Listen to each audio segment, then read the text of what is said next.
យប់ស្ងប់ក្រោមពន្លឺច័ន្ទខ្ញុំនៅម្នាក់ឯងនឹកអូនរាល់ថ្ងៃសំឡេងខ្លុយលាន់ពី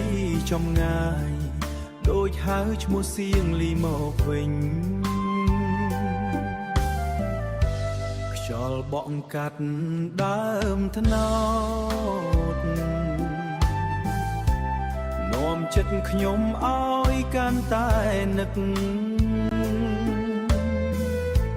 ស្នាមញញឹមអូនស្របំព្រម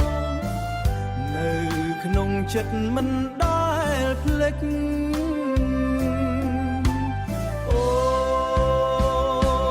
សៀងលីអើយដឹងទេបងនឹកអូនប៉ុណ្ណាសំលេងត្រយំលួងរាត្រីដូចបេះដូងបងកំពុងហៅបើ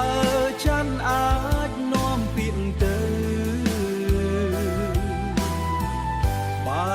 ច័ន្ទអាចនាំពាក្យទៅ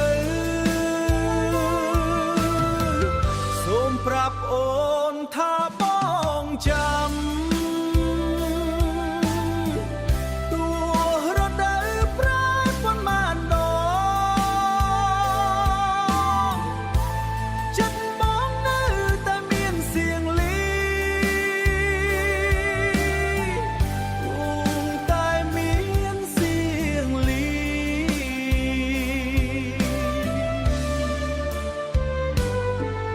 បញ្ចប់ដោយភាពស្ងប់ស្ងាត់និងការនៅកំសត់